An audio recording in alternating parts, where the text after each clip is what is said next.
So Steve, why don't you tell us how you get started in photography and journalism? Well, it was a long, dark day in December, and I started photography in high school when I was a sophomore. I pretty much picked up a camera and went to a few of my friends' lacrosse games and took some pictures, and at the end of the season, a couple parents asked me if I wanted to sell the pictures, and I said okay. And then I took photos of high school sports for a few years, came to SJI, and yeah, it built on from there. And SJI was kind of the foundation for my career in journalism. Okay. Thanks to Meredith Kirshen. Shut up. Thank God for editing. I want her to ask the question. She's sassier. I'm sassier? So I'm No, going to Danny ask you can the ask question questions. that's been on everybody's mind. Yes. Boxers or briefs? Boxers or briefs? Dude, briefs all the way, man. Explain yourself? There's an episode of Seinfeld where Kramer is concerned about his sperm count, and the doctor says you should try switching from briefs to boxers, and Kramer just boxers, just everything's just hanging around, and he does his usual like entrance, and he's like, I can't handle this, and I'm gonna knock over the green screen, and I don't know, I've always been a briefs kind of guy. So how did you Briefs end up in and these, boxer briefs. in It's the, kind of a hybrid sort of thing. How do you feel about compression shorts? Wow. I don't even know what compression shorts are. Oh, that's unfortunate. You can tell you're not an athlete. No, I mean, take I photos. had other ways of knowing you weren't an athlete, but... Yes. There's the sass. That's why I like her interviews. We need a camera on her too. Just ow. How did Anyway. you get to this prestigious leadership position that you're in now? Well, they really didn't have anybody else. No, I guess I've been very involved in the college since I got here. I'm part of a Dean's Student Advisory Council where we kind of give our input on the curriculum and what I do with work. I kind of bring that back into the college and multimedia and I think we've got a new laptop requirement starting, which is part of input from students, input from professors.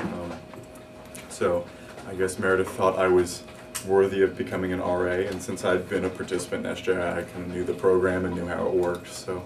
Do you think you're worthy of becoming an RA? I think I'm already an RA, so it doesn't matter. Alright. Danny, do you have any other questions? Miss Sassafras over here seems like a dry. Give us some of your background. Like, what are some of the what is your favorite experience that you've gotten from journalism or from photography? Oh. Like, One of the most memorable portrait shoots I ever did was with quarterback Joe Namath from the Jets, and we did it last summer. He was at a golf charity. We just need a basic headshot portrait. We're doing an NFL preview section for the Orlando Sentinel, and he was a really nice guy. We got him a Jets hat shirt, and we kind of talked about Bear Bryant and Alabama football. And afterwards, he's like, "Hey, so why is an 18-year-old kid doing my portraits?" And this was a year ago. And I said, I kind of gave him a quick little brief of what I've been doing, and he says, well, let's play some catch. So I got to play catch with Joe Namath for like 10 minutes, 15 minutes after the photo shoot, and I was like, oh, it's like the Brady Bunch. You guys probably wouldn't know that reference. But that was one of the more memorable ones. I would say I'm probably one of the most spoiled college freshmen. I'd never been to a Gator game before. My first Gator game, I was working for the Honolulu Advertiser, which is the Hawaiian newspaper. We're playing Hawaii for our opening game. And I'd never been in the swamp when there were people in it before. So I'm kind of like in the tunnel with the team, and I got my camera, and I was like, this is so cool. And I'd only been underneath the stadium while people were in there because I was getting ready for the game in our little press workroom. And like everybody screams, and we run out, and I make my pictures, and I'm like, oh my God. It's like 90,000 crazy screaming people here. And I always say like that was the point that I became a Gator. I've been kind of in limbo of what schools I wanted to go to when I came here for the program, and I came here to be a journalist, but I think I really became a Gator that first football game, and it's very exciting. So I hope you guys have cool experiences like that. But I've been very fortunate to do the job that I love to do. Alright, you say that you are a Gator, so everybody has a question on their mind. Tim Tebow, you've probably done photo shoots or something with him. With Tim. Tell us a little bit about that. And well, we were supposed to do a portrait shoot with him last week, and athletics canceled. Thank you, athletics. But I've done shoots with him before. I've had a meal with him, per se. At actually the Chili's on campus, so if you want to meet Tim Tebow, go to Chili's. No, I mean, he's a genuinely nice guy. I've worked with a lot of athletes and a lot of guys who really aren't so friendly and aren't so humble. And he is, I always tell people, he's the real deal. He's a very, very nice guy. How do you deal with someone that's, like you said, not very easy to get along with? Part of it, you got to feed their ego. You just got to be like, oh, look how great you are. You know, that was an amazing game, sir. You know, you set this record. You know, how do you feel? And they just kind of boast on how awesome they are. And, you know, it's annoying. You kind of bite your tongue and you're like, good for you. You get paid to run around in tight shorts. But, you know, most athletes are just people. You know, I always say Tim Tebow puts his pants on just like everybody else every morning. He's no Superman or God. He's just a gifted athlete, so. I feel like I had another question that I wanted to ask you. Oh, what was it like working on a newspaper staff? You worked on newspaper, right? I worked on my newspaper staff my last semester senior year. I kind of just did it at the end. I was like, oh, I need something to take. And, what was that like, being a high school student in a genuinely like professional area?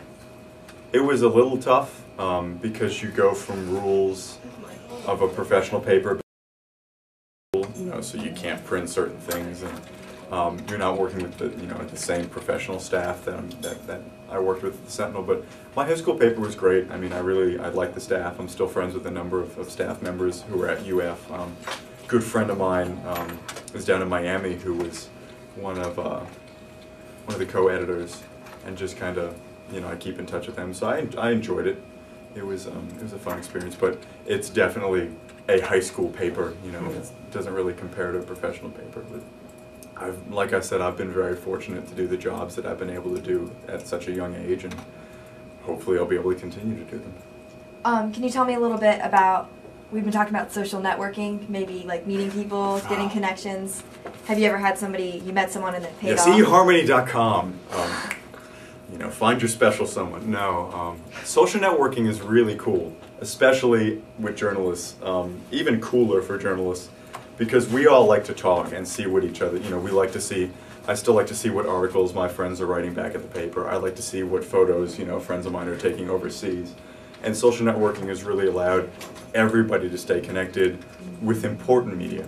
Obviously, you know, John Smith's drunk photos from last weekend's frat party is really interesting compared to, you know, my friend's relief work in Africa. You know, it's got its dual purposes. It's you know, Facebook definitely has a professional presence. You know, all the major networks. You know, most of my bosses at ESPN and my editors at ESPN are on Facebook, and you know, we chat, and that's how we kind of stay current and up to date. And you know, the industry is changing. You know, I was telling you guys the other day, I got an assignment via text message. My first text message assignment I thought was glorious. You know, no more of these, you know, phone calls and meetings and office meetings. You know, the office is completely obsolete. Not the show. I love the show.